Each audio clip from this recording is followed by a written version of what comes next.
Imagine you walk into a bank 10 years ago with $10,000 in cash.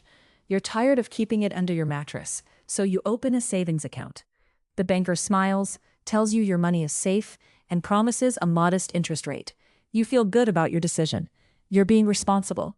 You're saving for the future. But then a decade passes. You come back to check your balance, and something feels deeply wrong. Your account shows more money than you put in, yet somehow you feel poorer. Your money is still there, but its power to buy things has evaporated. This is the invisible force that destroys savings accounts, and most people never see it coming. Welcome to the channel, and if you care about understanding how your money actually works, hit that subscribe button, because we're about to show you the gut punch visualization that converts savers into investors. Let's start with the brutal numbers. 10 years ago, that $10,000 could buy you a decent used car or 6 months of rent in many American cities, or fund a solid vacation with money left over. But here's the thing, inflation didn't take a vacation. For the past decade, prices have been climbing steadily silently, like a thief in the night. The average inflation rate over the last 10 years hovers around 2 to 3% annually. That might sound small, almost negligible. 2 or 3%? What's the big deal? But compounding works both ways. It doesn't just make your investments grow, it also makes your money's purchasing power shrink. Let's talk about what actually happened to your $10,000 in that savings account. Most savings accounts today offer somewhere between 0.01 and 1% interest annually.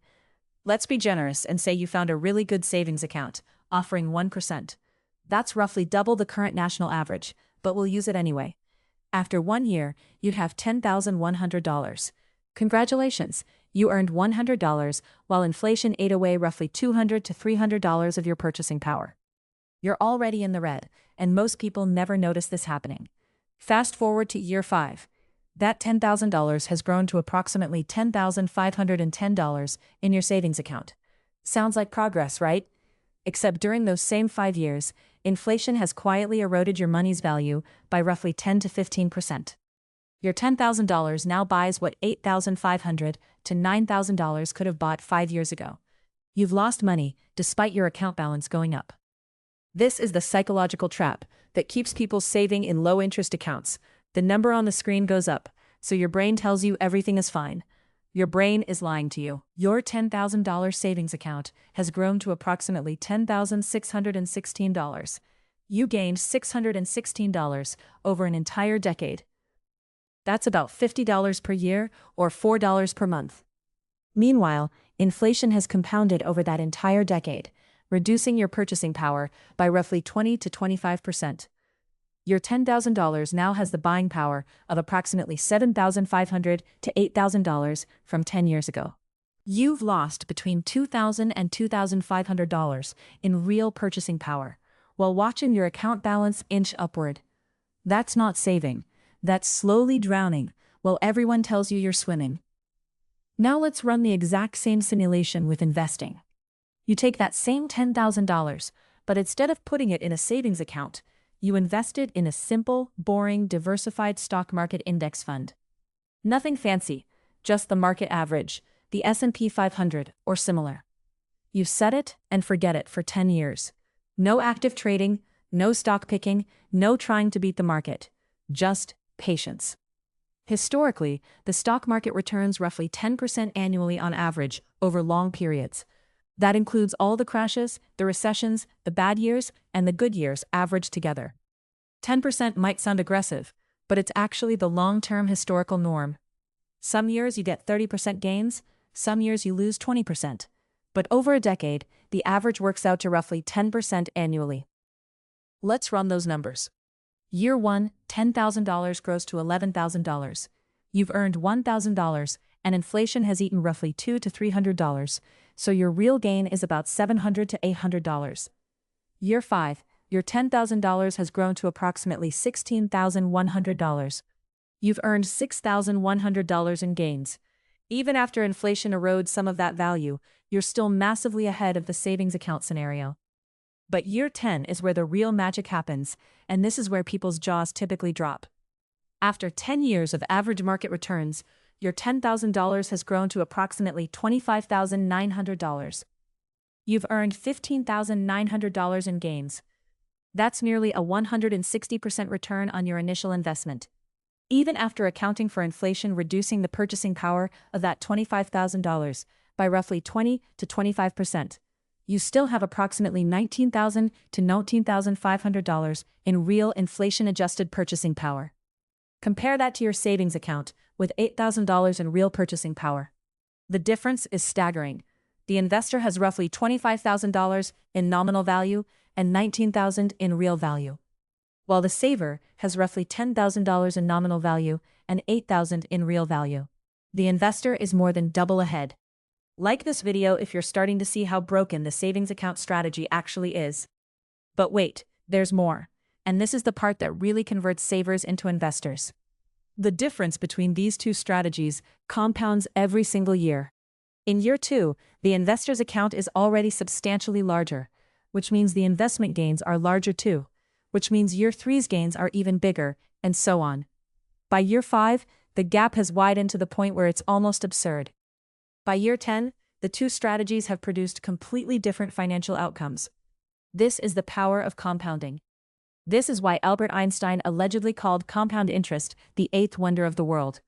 And this is why letting your money sit in a savings account is mathematically equivalent to watching your wealth slowly evaporate. Now, you might be thinking, okay, but what if the stock market crashes during those 10 years? That's a fair question, and it deserves an honest answer. Yes, the stock market does crash sometimes. It's volatile in the short term. But here's what matters. If you're investing for 10 years or longer, you're statistically almost certain to come out ahead of a savings account, even if you invested right before a major crash. Even investors who put their money in the market right before the 2008 financial crisis, the worst crash in decades, were ahead by 2010 if they just held on and didn't panic sell. And if you had diversified internationally or held some bonds, you'd still be way ahead of a savings account. The real question you should be asking yourself is this: are you comfortable with short-term volatility to achieve long-term wealth?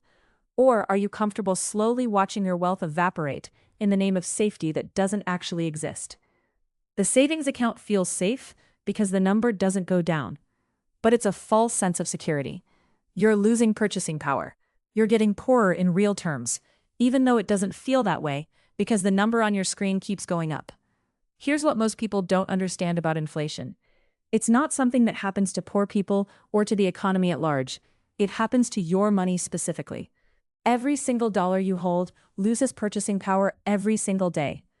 There's no way around it except to put your money somewhere that grows faster than inflation. And the most reliable way to do that is the stock market. Not because it's guaranteed. Nothing in investing is guaranteed. But because over long periods, it's the most likely tool available to regular people that actually outpaces inflation and creates real wealth. So let's talk about how to actually implement this. First, if you have an emergency fund, keep 3 to 6 months of expenses in a high-yield savings account.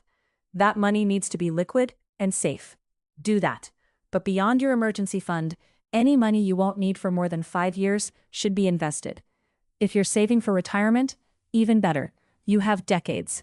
Your retirement account should be nearly entirely in stocks because you have time to ride out the volatility. The easiest way to get started is through a target date index fund or a simple total market index fund. You don't need a financial advisor. You don't need to pick individual stocks. You don't need to study economics. Just pick a boring, diversified fund, set up automatic monthly contributions, and forget about it. Check it once a year if you must, but don't check it every day or you'll drive yourself crazy. The best investment strategy is often no strategy at all, just consistent, patient, long-term holding. Let's also talk about the psychology here, because understanding the numbers is one thing, but actually making the switch is another. Investing feels risky because it's volatile. You can see your account go down in real time, but savings accounts feel safe, even though they're guaranteeing you'll lose money in real terms. Our brains are wired for this illusion.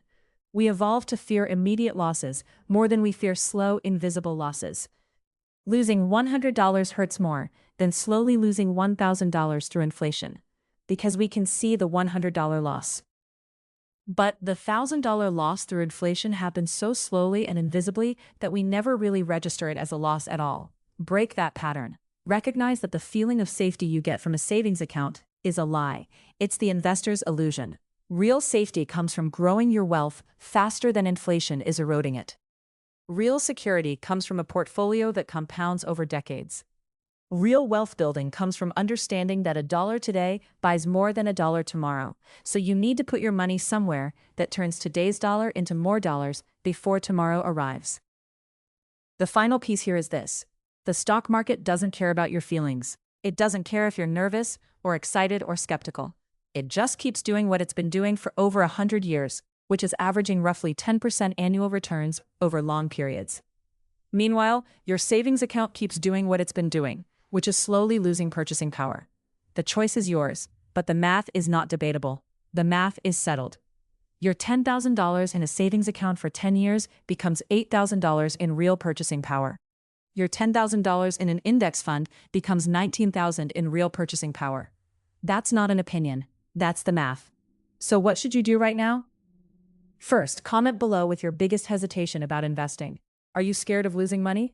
Do you think the market is too high? Do you believe a crash is coming? Are you concerned about timing the market? Whatever your hesitation is, drop it in the comments, because I guarantee you're not alone, and I guarantee it's worth discussing.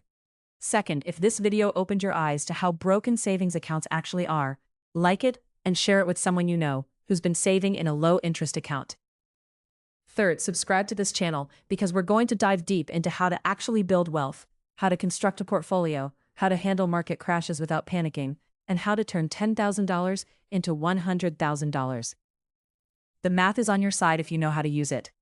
Thanks for watching, and I'll see you in the next one.